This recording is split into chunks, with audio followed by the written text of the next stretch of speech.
Deus abençoe a sua vida. Você que está aí na sua casa, cremos que Deus recebeu a nossa adoração nessa noite mais uma vez. E que bom que podemos estar aqui com essa banda maravilhosa nesse tempo. Ontem estávamos aqui também. Deus tem ministrado aos nossos corações na sexta-feira, culto de libertação. Temos visto Deus realizado coisas grandiosas na nossa igreja. Mesmo você estando no seu lar, na sua casa, Deus tem curado pessoas, porque Deus, Ele não se limita a espaço. Deus é Espírito, e Ele procura adoradores que adorem em espírito e em verdade. Deus, Ele está aqui. Deus, Ele está na Itália. Deus está no Japão. Deus está na Grécia. Deus está na França, na Espanha, nos Estados Unidos. E Deus está em todo o universo. A Bíblia diz que Deus criou todas as coisas. E a terra geme pela manifestação dos filhos de Deus. Esse é um tempo que nós entendemos que a terra está clamando pela manifestação dos filhos do Senhor. E você é um filho amado do Pai. Ele diz: vocês são os meus filhos, filho amado, a minha geração eleita, o meu sacerdócio real, minha nação santa, povo adquirido. Para quê? Para que você venha anunciar as boas novas do Senhor nesses dias. A Bíblia diz que os campos estão totalmente brancos, e Deus está levantando a sua igreja nesses dias, para que venhamos a lançar sementes de fé, sementes do verdadeiro amor de Jesus, sementes de quebrantamento, sementes de amor, sementes com os olhos voltados para o Senhor. E eu creio, meus irmãos, que Deus fará ainda coisas extraordinárias nesses dias. Eu creio poderosamente nisso. Amém? Diga amém aí para quem está na sua casa, aquele que é o seu esposo, a sua esposa, seus filhos. E se você puder, queria muito que essa é uma palavra que Deus colocou no nosso coração essa semana. E no meu coração há um desejo de que pessoas sejam salvas nessa noite. Eu creio nisso. Deus colocou muito forte no meu coração de que vidas serão salvas nessa noite. E você que não vai ouvir em algum momento essa palavra, creia que essa ministração chegou até você, porque Deus tem um propósito claro para a sua vida. Talvez você esteja aí estivesse pensando, para mim não tem mais jeito. Como o Daniel falou aqui, pastor Daniel, eu não acredito mais. Mas você vai ter um tempo em que você vai voltar e vai dizer: Senhor, eu te agradeço, porque houve um dia em que eu estava com uma situação que ninguém podia me curar, não tinha uma resposta, não tinha solução, não tinha esperança, mas eu encontrei a esperança. Eu quero te agradecer, e você vai poder levantar um altar de adoração ao Senhor pela gratidão, porque naquele dia que é hoje, você ouviu uma ministração, cantou louvores ao Senhor, e coisas do céu aconteceram na sua vida. Amém? Dentro disso, queria pensar com você nessa noite um tema: no olho do tornado. E quando a gente pensa em tornado, eu fui pesquisar, e uma escritora, ela é mestra em educação e comunicação, ela escreveu algo interessante. Tornado você já viu em filmes, como eu já vi, você já viu provavelmente em algum vídeo no YouTube dos Estados Unidos, isso acontece. E outros países talvez não aconteça o tornado, mas acontece tsunamis, você já viu acontecendo também. Terremotos, você já viu furacões. Tem um time aqui, né, do nosso Paraná, que tem como nome Furacão, né? E nós já realizamos nesse estádio o culto no estádio ali, e Deus tem feito maravilhas, né? Nesses dias, nesse tempo que a igreja tem se reunido em unidade. Mas quando pensei em tornado, comecei a pesquisar, e essa escritora, ela colocou algo aqui, que talvez você já saiba o que significa isso, você já tenha visto. Ou talvez você já presenciou uma situação dessa. E é interessante porque no tornado, não é algo em que as pessoas ficam felizes quando está chegando ou quando a meteorologia avisa. Olha, amanhã o tornado, ele virá com essa potência. E há uma preocupação, há um desespero. E eu fiquei pensando, quando assistia um filme, o desespero de algumas pessoas. Mas antes de eu falar do que eu percebi nessa cena do tornado, essa escritora diz assim: tornado é uma coluna giratória e violenta de ar, que se estende debaixo de uma nuvem. O nome dessa nuvem, cumulonimbus, comum em fortes tempestades. Inicia-se com a formação de um funil a partir da nuvem, a qual se prolonga até tocar o solo, quando efetivamente pode ser chamado de tornado. Ele só passa a ser um tornado quando esse funil, a partir da nuvem, vem e encosta no solo. Parece óbvio isso, mas eu queria que você entendesse esse processo de que algo está acontecendo a partir das nuvens e vem a tocar em um solo. Queria que você guardasse isso. Convém esclarecer que tornados e furacões são fenômenos distintos. Tornados possuem tamanho e duração menores do que furacões.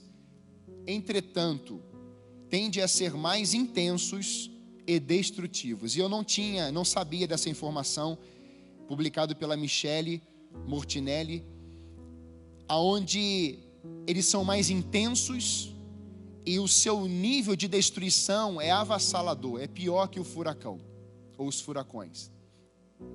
E quando a gente começa a pensar nisso, no tornado, 3 coisas me chamaram a atenção nesse quadro, que vem na natureza, vem na população, fazendo destruição.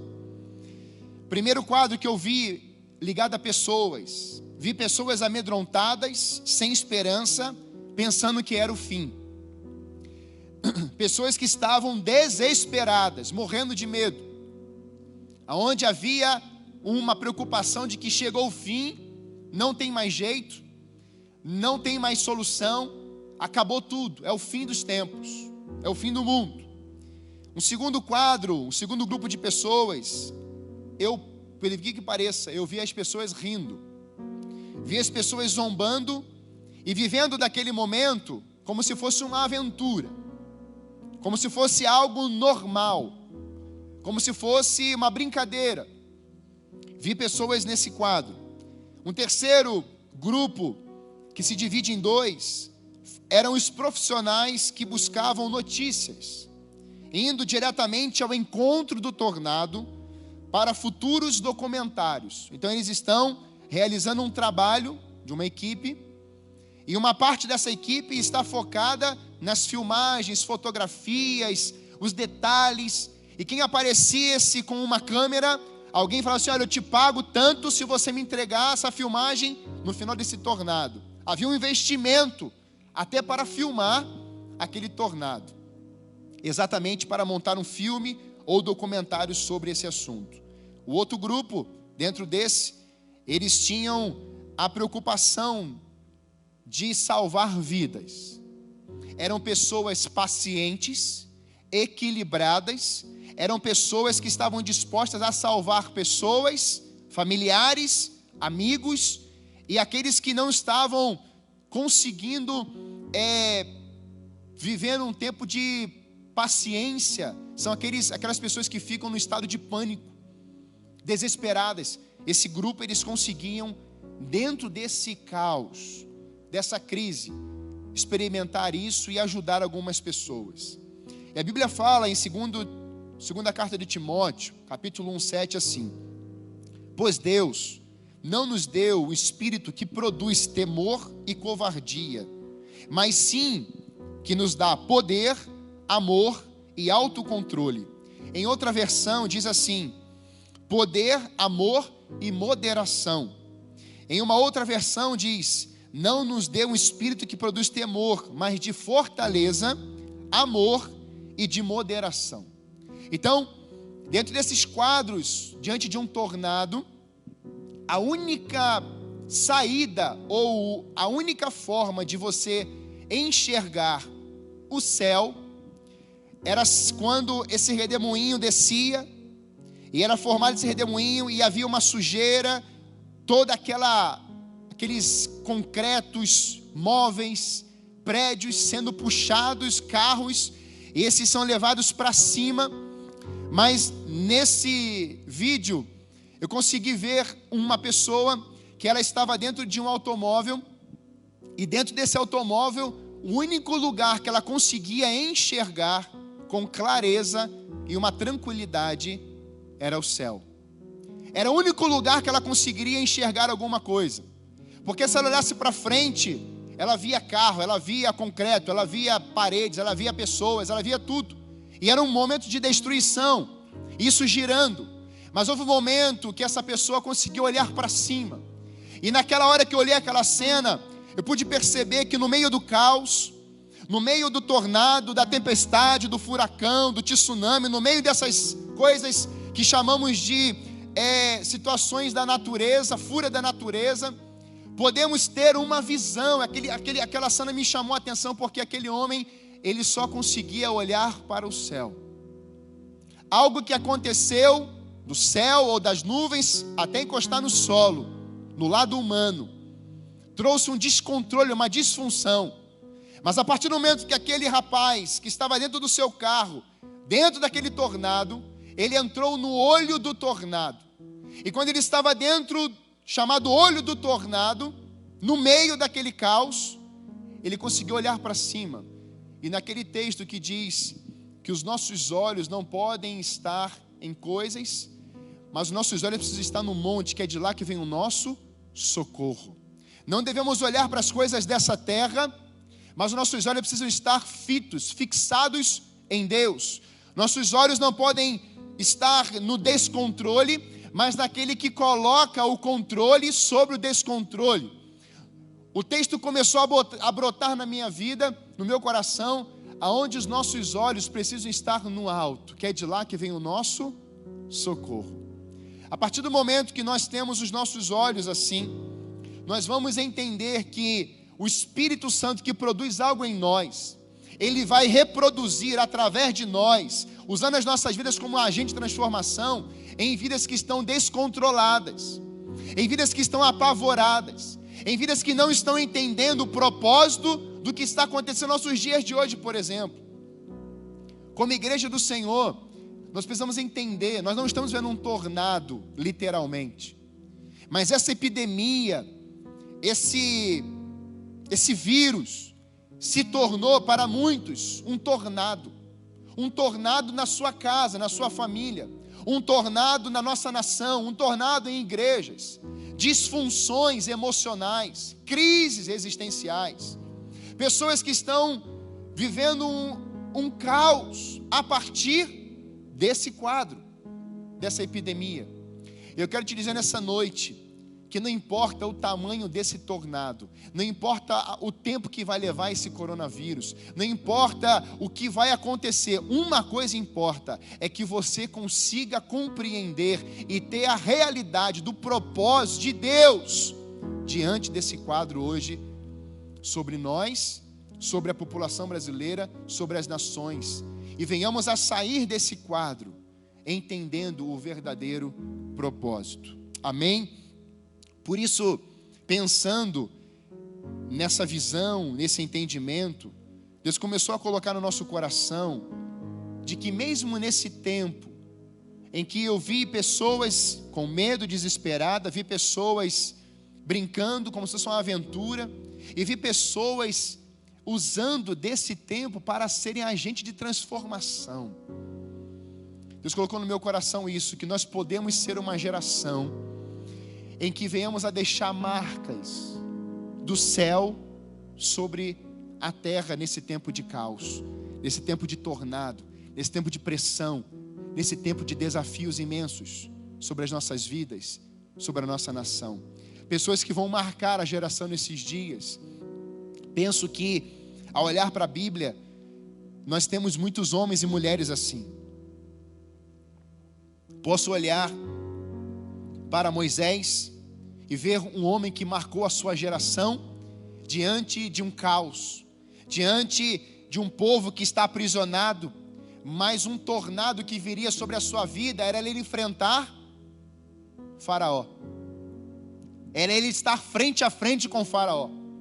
Quando eu olho para Josué, o homem que viveria um tornado na sua vida, em confrontar, em liderar um povo, em entrar na terra prometida, estar ali entrando e desafiando, e entrando em combates com inimigos, e tendo que ser líder no momento onde o principal líder de Israel havia morrido. Ele estaria no lugar de Moisés, substituindo Moisés, assumindo aquela posição, aonde no capítulo 1 de Josué, Deus vai falar assim: Josué, tem de bom ânimo, eu sou contigo. Josué, como eu fui com Moisés, eu também serei com você, esforça-te, tem de bom ânimo. Então, quando eu começo a perceber homens na palavra do Senhor, que estavam lidando com gigantes, com tornados, com situações desafiadoras, Deus sempre esteve redirecionando os olhos desses homens e mulheres para Ele. Olha para cima, olha para o alto, que vem de lá que vem o teu socorro. Olha para mim, esteja com os olhos voltados para mim. Não olhe para as circunstâncias, não olhe para o tamanho desse desafio, não olhe para o caos, não olhe para essa crise do tamanho dela, mas olhe para aquele que está colocando você no meio dessa crise para ser canal de transformação e de bênção. Comecei a ver pessoas que estavam aprisionadas como paralíticos, cegos, leprosos, e Jesus vindo e trazendo resposta para essas pessoas. Vi na Bíblia homens mortos, um homem morto há 4 dias. Vi na Bíblia um jovem, filho de uma viúva agora, ele está morto, sua mãe está indo para enterrá-lo, mas Jesus chega e fala assim: mulher, olhe para mim, não olhe para o morto, porque eu resolvo esse quadro. Mulher, não chores mais, porque você vai se alegrar. Eu vejo numa cena em que há um homem muito influente, chefe da sinagoga, e ele vem correndo, desesperado até Jesus, e Jesus fala assim: crê somente. Em que naquele momento a sua filha já estava morta, mas ela ressuscita a partir do momento que Jesus disse: ela crê somente, ela viverá. Vejo um homem chamado Estevão na palavra do Senhor, em quem está sendo apedrejado, e ali é martirizado. Aquele homem está recebendo pedradas, mas antes daquele homem receber pedradas, ele está pregando a palavra do Senhor, está trazendo o contexto de Moisés, da nação de Israel, e aquelas pedras batendo nele, e ele olha para o céu, e o céu está aberto, e ele vê Deus, e o Filho de Deus, assentado à destra do Pai. Ele está dizendo para eles: Pai, perdoa-lhes porque não sabem o que fazem. Quando nós temos os nossos olhos voltados para o céu, para o alto, nós não queremos aprisionar pessoas, não queremos competir com pessoas, não queremos tratar ódio com ódio, mas nós olhamos para o céu e vemos aquele que é o amor verdadeiro, aquele que é a justiça, aquele que é a perfeição, aquele que é a profunda e verdadeira graça, e nós olhamos para Ele e temos um olhar nele, e essas pedras batendo em nós, ou batendo em Estevão, essas pedras, eu entendo que cada pedra que está vindo, Deus está dizendo assim para a minha vida: eu estou com você aí no meio dessas pedradas. Eu vejo Estevão sendo apedrejado, e o texto vai dizer que Saulo consentia a morte de Estevão. Talvez hoje você está sendo apedrejado, talvez hoje a nossa nação esteja vivendo um tempo desafiador. Talvez hoje a igreja do Senhor está tendo que inovar, recriar muitas coisas. Mas escrevam uma coisa: os olhos da nossa igreja, os olhos do povo de Deus, se estiverem no Senhor Jesus Cristo, se estiver como está lá no céu, assentado à destra do Pai, creia que diante desse caos, Deus vai usar a sua vida para ser testemunho de vida, na vida de pessoas que estão mortas, e agora se Saulo sai daquele ambiente e ele vai embora. Mas eu penso que aquele quadro, aquele homem dizendo: Pai, perdoa-lhes porque não sabem o que fazem. Saulo teve que caminhar com aquela voz.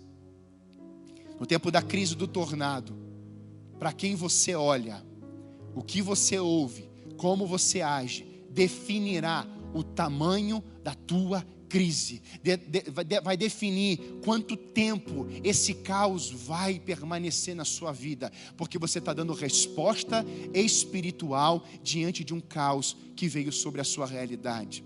Quando eu olho para esse tempo, vejo tantas pessoas, mas em Atos capítulo 13, 36, que é o texto que eu quero ler com você, Atos 13,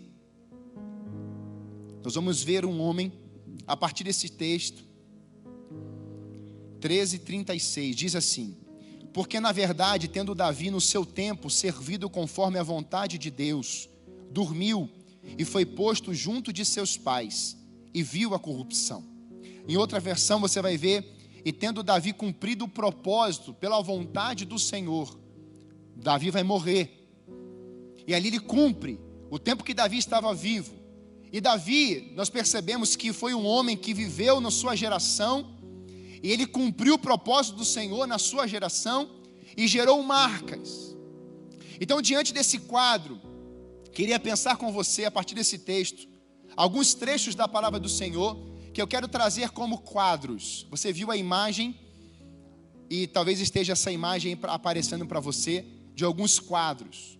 Eu quero dizer nessa noite que o lugar ou o nome do quadro que você está vivendo hoje, seja um tornado, seja uma crise, o quadro do nosso país hoje, eu creio que nós vamos olhar um dia e vamos poder dizer, no ano 2020, alguns meses, algum período, meses não, retiro isso, em nome de Jesus, em um pequeno período, vimos a ação de Deus, e aqui nós temos um memorial de fé.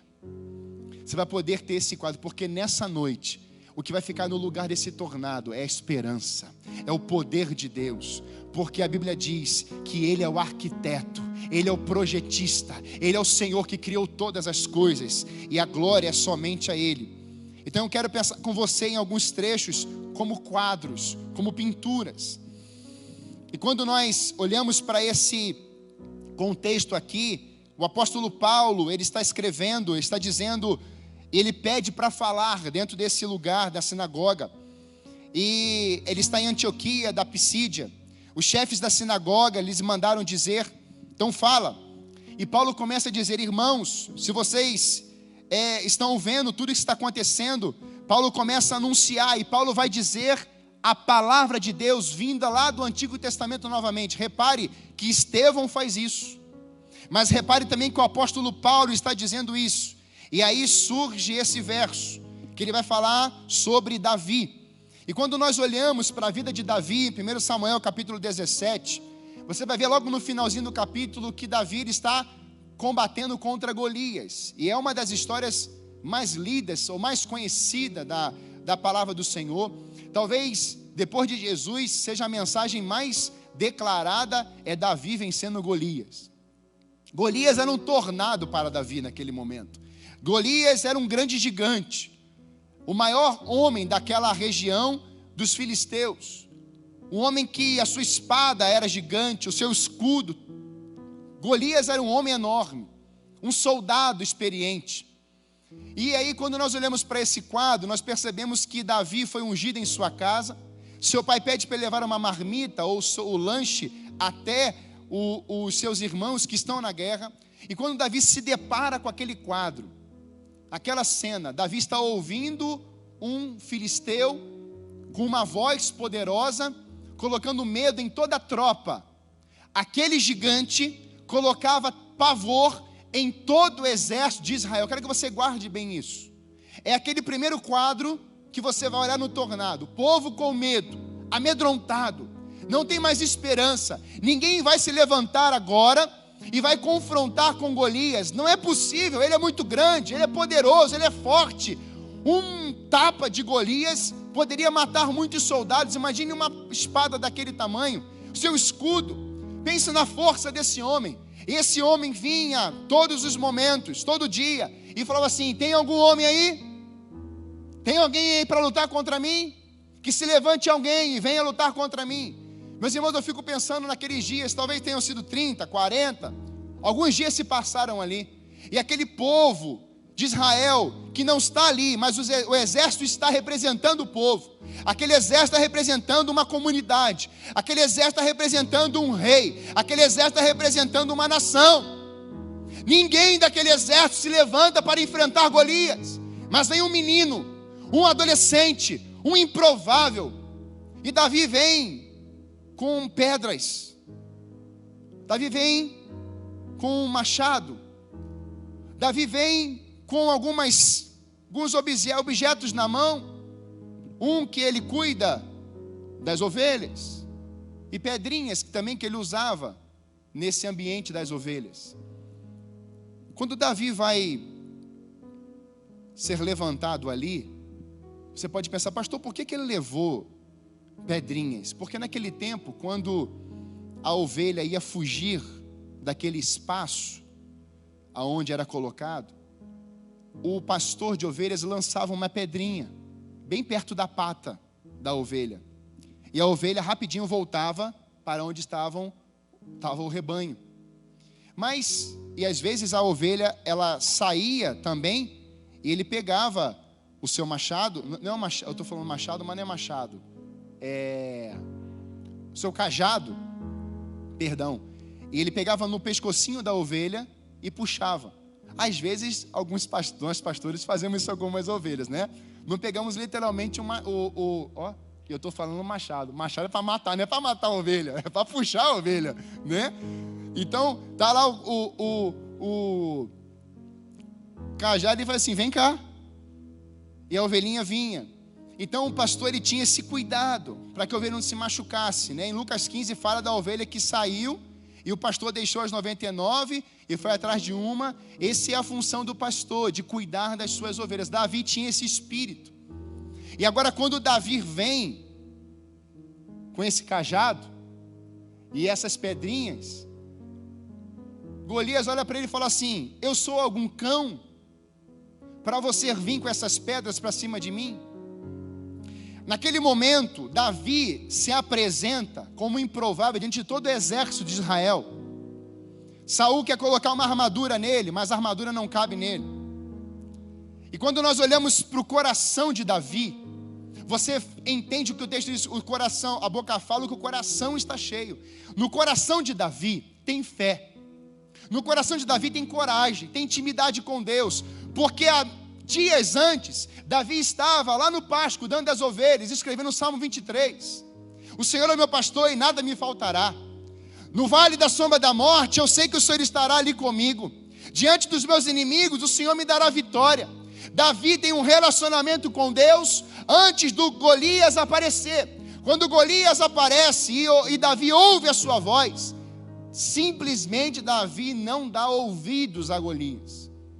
O texto vai dizer que Davi começa a lançar palavras na direção de Golias. Eu vou matar você, eu vou acabar com você, eu vou em você no nome do meu Deus. Meus irmãos, quando nós lemos esse relato, Davi está colocando simplesmente fé e coragem. Aprendo com Davi nesse tempo em fé. Em primeiro lugar, fé e coragem. Por que fé e coragem? Fé e coragem porque sem fé é impossível agradar a Deus. Sem fé, o justo vive pela fé. E o que é fé? Fé é crer ao ponto de falar aquilo que você crê. Fé que não fala não é fé. Fé tem voz. Fé é real. Sem fé é impossível agradar o Senhor. Davi chega diante daquele ambiente, ele começa a lançar palavras de fé, ele crê que Deus já deu aquela vitória, porque Davi não tem uma experiência momentânea com Deus. Davi tinha um relacionamento. Davi venceu um urso, um leão e outros animais, por certo, naquele lugar. Davi tinha assuntos especiais com o seu Deus. Davi tinha tempo de oração. Davi tinha tempo de escrever os salmos. Davi tinha tempo de adoração a Deus tocando os instrumentos, ou tocando o seu instrumento principal. Davi era um adorador. Davi era conhecido por Deus como homem segundo o seu coração. Davi seria levantado para cumprir um propósito cujo um rei fracassou, e Deus está levantando Davi agora para ser o novo rei de Israel. Diante disso, Davi continua servindo, e Davi agora tem fé, mas também tem coragem. Davi tem uma disposição de realizar e de marcar a sua geração num tempo de um tornado chamado Golias e os filisteus.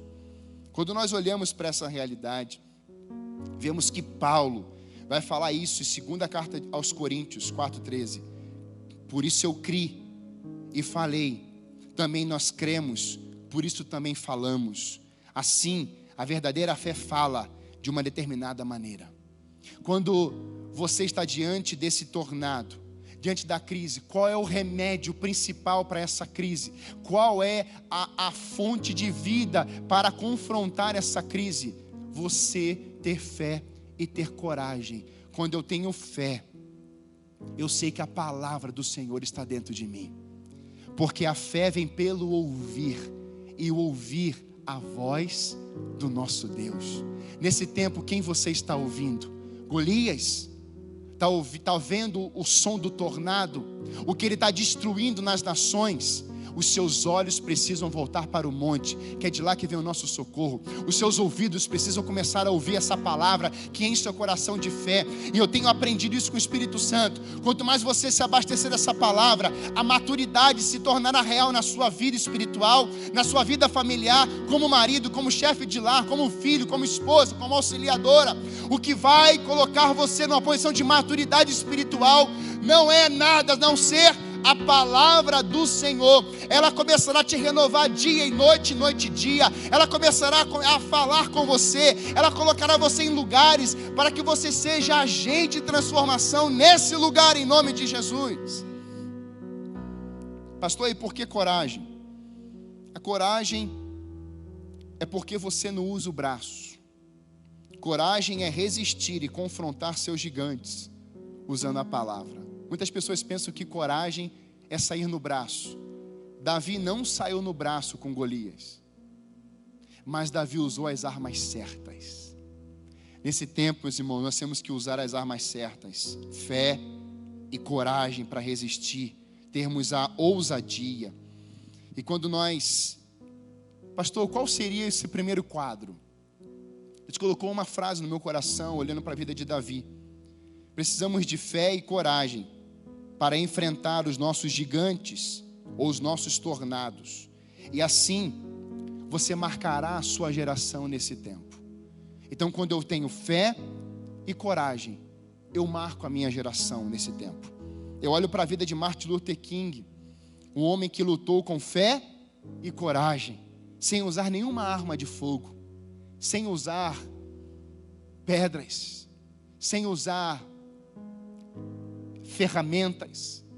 Ele simplesmente usou a sua voz, dizendo: eu tenho um sonho de ver essa parte da população sendo valorizada e respeitada, aonde haverá o fim da segregação racial, fim desse racismo, dessa violência, e sem arma de fogo, de pau e de pedra, mas com fé e coragem. Fica marcado na sua história. E ele escreveu: a escuridão não pode expulsar a escuridão, apenas a luz pode fazer isso. O ódio não pode expulsar o ódio, só o amor pode fazer isso. A injustiça em qualquer lugar é uma ameaça à justiça em todo o lugar. Quando nós olhamos com a verdadeira justiça e somos justificados em Deus, a injustiça precisa ser impactada por essa justiça que está dentro de você. O reino de Deus está sendo convidado pela oração que Jesus nos ensina: reino, venha a nós o teu reino, faça a tua vontade. Mas logo à frente, Jesus vai falar assim: o reino de Deus está em vós. Jesus vai falar assim: eu sou a luz do mundo, quem me segue não andará em trevas, mas terá a luz da vida. E agora em João ele está dizendo assim: vós sois a luz do mundo. Marcos diz que você é luz e sal, ou seja, por onde você passar, a luz de Cristo vai raiar e vai brilhar. Por onde você passar, o sal vai ter que trazer um sabor diferente. Eu sempre lembro daquela imagem onde o povo está saindo do Egito, e agora 3 dias depois, o povo está com sede, e ali tem um lago chamado Mar de Mara, Lago de Mara, e aquilo simboliza águas amargas. Aquilo representava um povo que está há 430 anos preso, cativo, aprisionado, sofrendo, mas o povo sai de lá e traz o Egito consigo. Ele vem falando, murmurando e reclamando: agora Moisés, cadê a água? Moisés, estamos com sede. E ali Moisés vai cortar um tronco. Aquele tronco é um tipo de Jesus. Aquele tronco cortado, encostado na água, e aquela água de amarga fica doce. Quando você entrega o controle da sua vida, quando você entrega aquelas amarguras no altar, quando você entrega o seu sofrimento no altar, quando você entrega essa rejeição no altar, quando você entrega os pecados, quando você confessa, quando você se dirige ao Senhor de uma forma verdadeira e genuína, com o coração rasgado, Deus vem sobre a sua vida, e aquilo que era amargo se torna doce. Aquilo que era amargo tem amor. Aquilo que era ódio, o amor toma conta. Aquilo que era impossível se torna possível. Nessa noite eu quero dar uma palavra profética sobre a sua vida, sobre a sua casa, sobre o seu lar, sobre as igrejas. Tudo que está hoje com um sabor de amargura, Deus virá colocando fé, coragem, propósito, o poder de Jesus na nossa história, e nós vamos experimentar algo doce nesses dias, em nome de Jesus. Aleluia. Martin Luther King marcou essa história.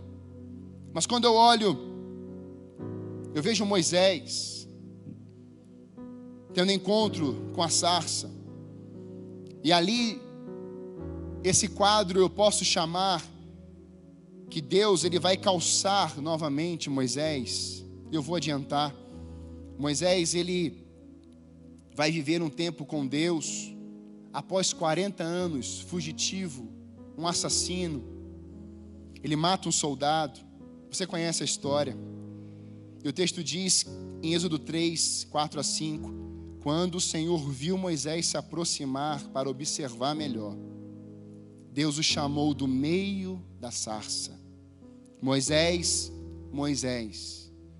Eu quero que você coloque seu nome aqui hoje. João, João. Qual é a resposta que você vai dar quando a sarça estiver chamando você para voltar a queimar no seu coração, para tratar você, para mudar esse quadro da sua vida? Nós podemos dizer isso hoje: eu estou aqui, Senhor. Respondeu ele: não se aproxime, pois você está pisando em terra santa. Tire as sandálias dos seus pés. Quando eu olho para essa história, eu vejo que antes de Deus levantar Moisés para ser o libertador, Deus está tratando Moisés. Porque antes de Moisés voltar para o Egito e falar diretamente com Faraó, não poderia mais ter no seu coração a culpa do passado, o medo do passado, as incertezas do passado. Agora Deus está tratando Moisés no presente, para voltar no Egito, o passado, e confrontar Faraó. Mas esse quadro tem um nome: antes assassino, escondido, fugitivo. Mas quando Deus veio na vida dele, esse quadro teve uma nova escrita: restauração da identidade e autoridade. Sandálias velhas para fora, e ele agora foi calçado pela provisão chamado Deus. Naquele momento Deus estava calçando Moisés: Moisés, eu vou contigo.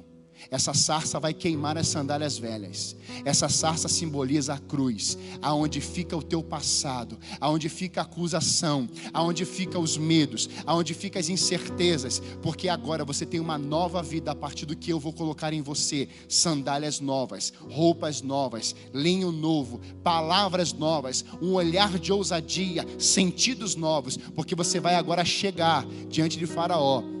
E o que você vai dizer?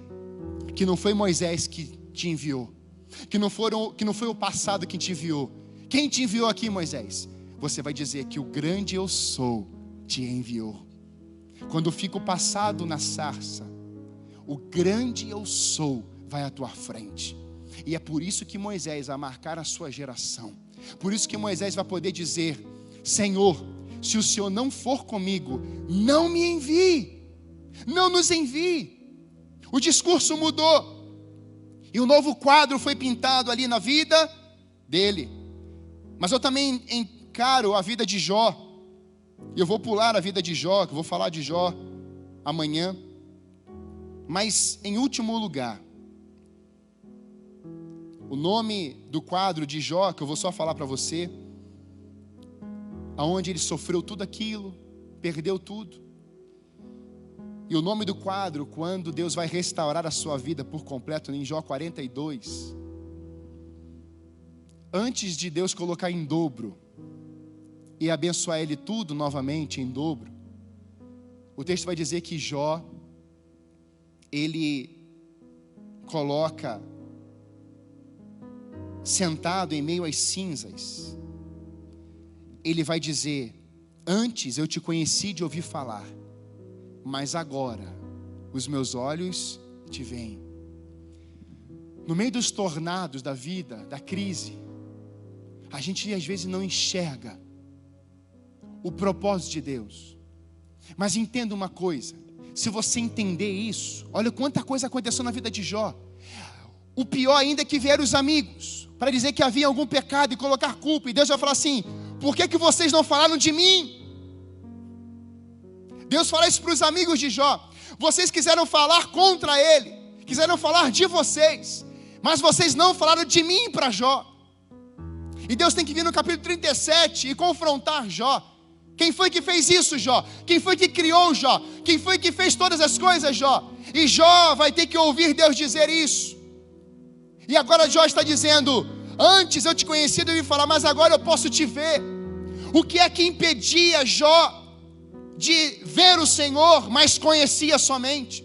Hoje muitas vezes nós queremos trazer as verdades do quanto conhecemos a Deus, mas Deus não quer que você somente o conheça. Deus quer que você o veja. Deus quer que os seus olhos estejam nele. Deus quer que os seus olhos brilhem como Jesus. Deus quer que os seus olhos brilhem como chama de fogo. Deus quer que o seu coração queime ardentemente por uma paixão. Deus quer que você seja o homem ou a mulher cheia do Espírito Santo de Deus, e as pessoas possam ver que antes você conhecia de ouvir falar, mas agora os seus olhos podem ver o Senhor.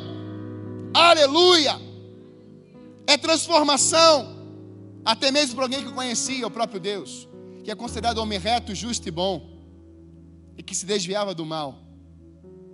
Não basta, meus irmãos, a gente ser só justo, reto e bom e nos desviarmos do mal. Não, nós temos que, além de conhecer o Senhor, enxergar os olhos dele, porque se olharmos para os olhos dele, enxergaremos o seu coração, e quando enxergarmos o seu coração, nós teremos autoridade, poder, teremos ousadia e coragem para começar a profetizar sobre o mundo espiritual, para começar a declarar palavras de bênção sobre a nossa nação, para começarmos a declarar, porque Deus fala mediante a sua palavra, e a sua palavra não vem de maldição, mas vem de bênção, de reconstrução, de uma nação levantada, de uma nação erguida. Comece a levantar uma adoração a Deus nesses dias, declarando vida sobre a nação, a palavra do Senhor. Declare poder do céu sobre essas realidades, e você vai ver que esse tempo vai ser curto, esse tempo vai ser breve. Não seja um murmurador, mas comece a adorar ao Senhor nesses dias, para a glória dele, e a terra verá a manifestação dos filhos de Deus nesses dias, em nome de Jesus. Aleluia. Em último lugar, o quadro de Jó,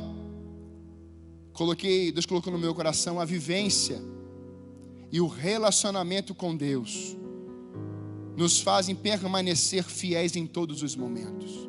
Querido, tenha vivência e relacionamento com o Eterno.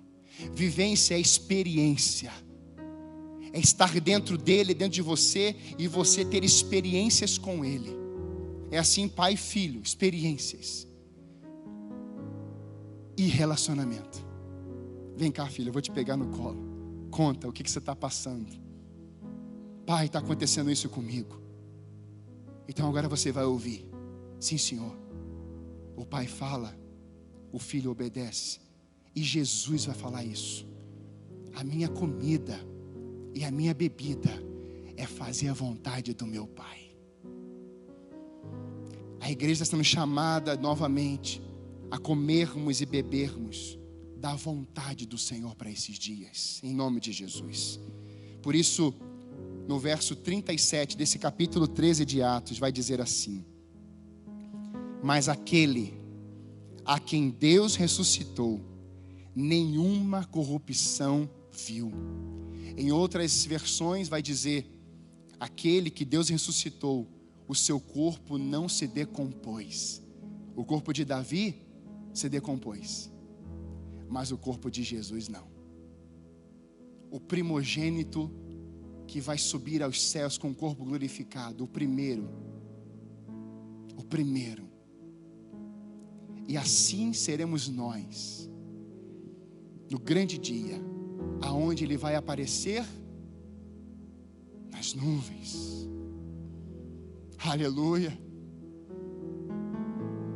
Todo joelho verá, todos os olhos vão ver, os joelhos vão se dobrar, toda língua vai confessar que Jesus Cristo é o Senhor, para a glória de Deus Pai.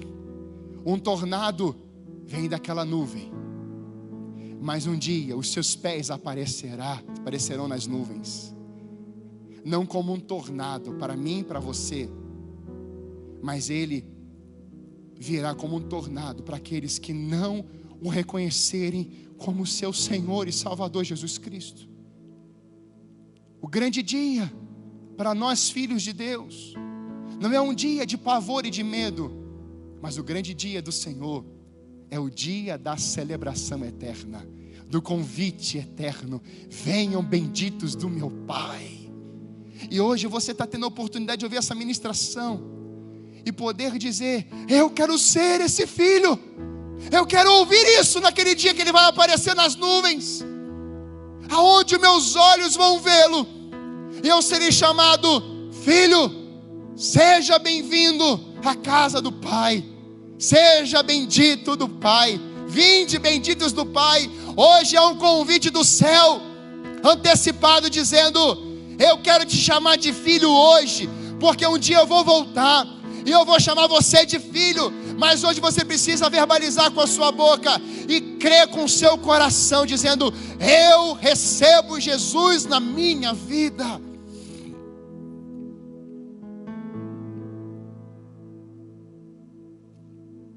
Quero encerrar essa ministração falando de um quadro, contar uma parábola para você, uma história. E o nome desse quadro, nós vamos chamar por último o quadro chamado Filho. E esse quadro chamado Filho me reportou a uma parábola, a uma história. Havia um homem milionário. Ele era colecionador de quadros. E os seus quadros eram os quadros mais valiosos do mundo. E o país que ele vivia estava sendo oprimido por um ditador. E nesse tempo, esse ditador estava destruindo aquela nação. Mas esse ditador foi perdendo as suas forças como ditador. E ele entrou no desespero e começou a convocar adolescentes e crianças para guerrear para ele. E aquele homem milionário, que só tinha aquele filho, ele vai ter que ceder o seu filho para a guerra. E aquele filho vai para a guerra. Aquele pai fica sozinho, milionário, colecionador de quadros. Aquele filho vai para a guerra, ele faz amizade com outros. E no momento de guerra, ele se vê numa trincheira com aquele grupo. E ele diz: olha, é melhor um morrer do que todos nós juntos. Então eu vou distrair, sair com a minha arma, vou atirar e vou para cima deles, e vocês vão fugir. É a hora de vocês. Vão para a floresta e corram e vão embora e sumam. E ele faz isso. Ele sai daquela trincheira, os aliados vindo para cima deles, e ele sai dali correndo, atirando. Ele mata muitas pessoas, mas ele também morre. E aqueles amigos conseguem fugir e vão embora. Passa um tempo, aquele ditador cai, a guerra acaba, aqueles amigos se reúnem e eles vão pesquisar, procurar a foto de alistamento daquele menino, daquele amigo que morreu.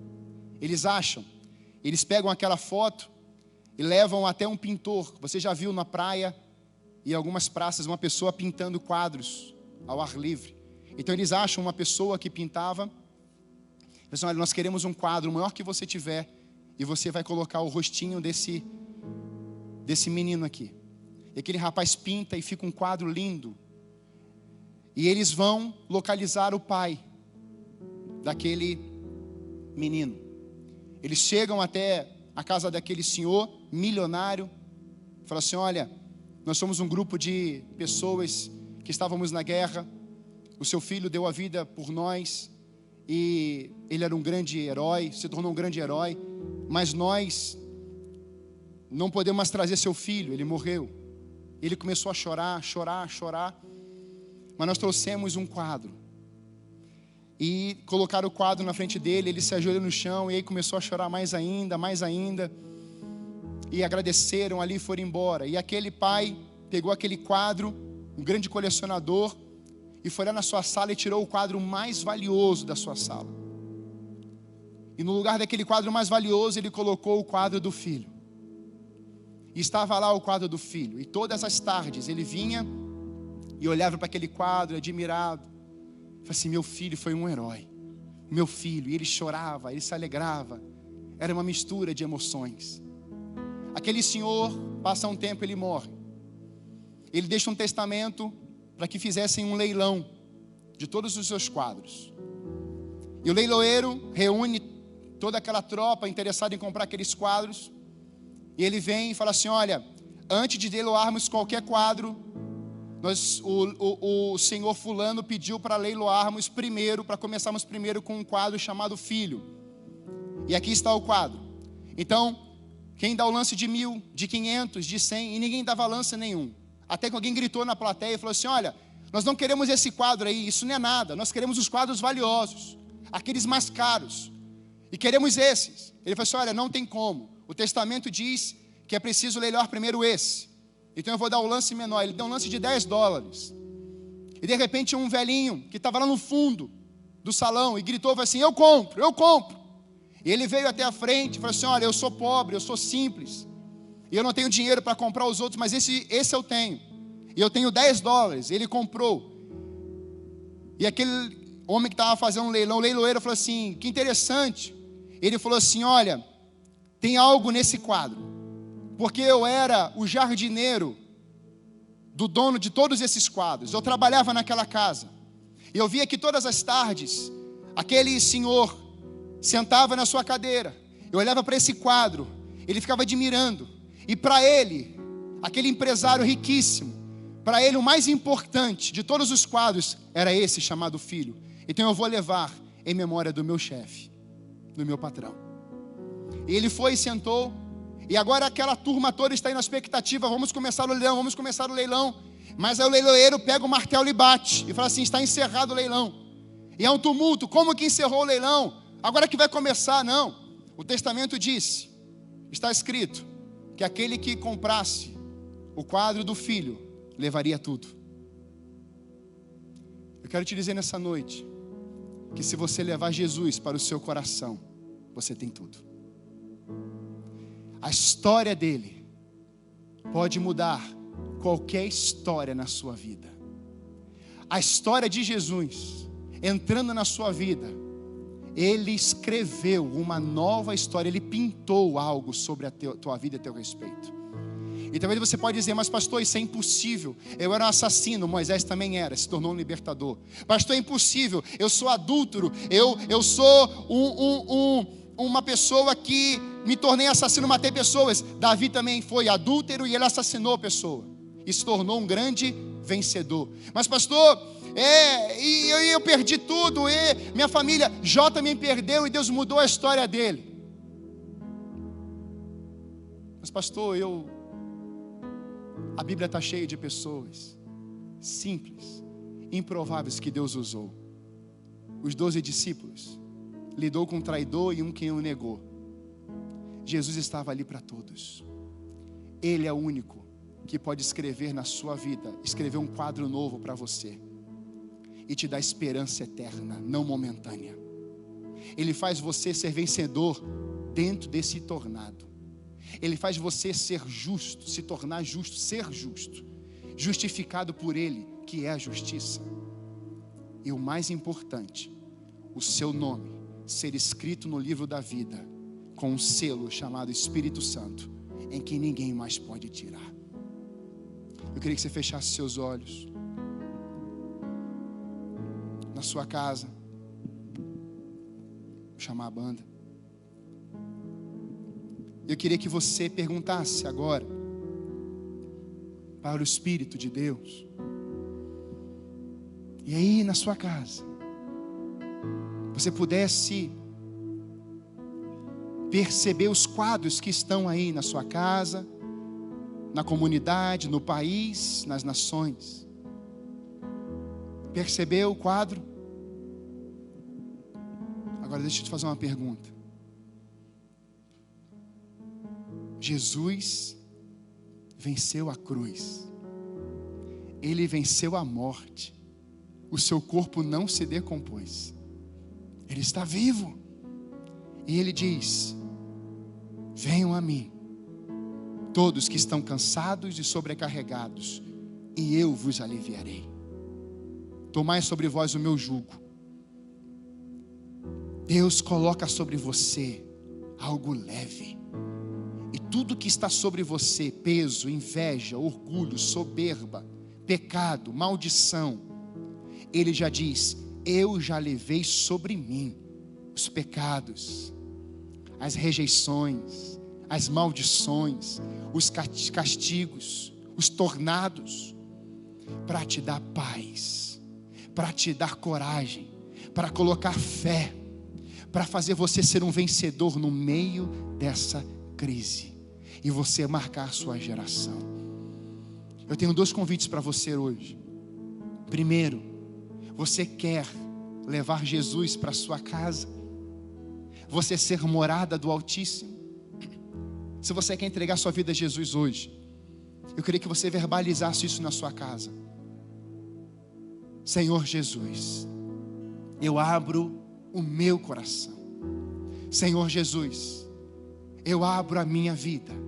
Eu te recebo como meu Senhor e Salvador Jesus Cristo. Sei que o teu sangue me purifica de todo pecado. Eu confesso no mundo espiritual que hoje, a partir de agora, eu sou salvo em Cristo Jesus. Aleluia. Em nome de Jesus. Amém. Você que entregou sua vida a Jesus, eu queria que você escrevesse aí nos comentários: eu entreguei minha vida a Jesus hoje, nessa data, nesse dia, e eu vou ser usado pelo Senhor a partir de hoje como agente do Senhor nessa terra. Eu sou sal e luz do mundo. Mas eu também queria convidar você que está aí na transmissão ao vivo, que já é crente, que já é um filho de Deus, mas quer marcar a sua geração nesses dias de crise, de tornados, de tempestade, de furacões, de tempos difíceis.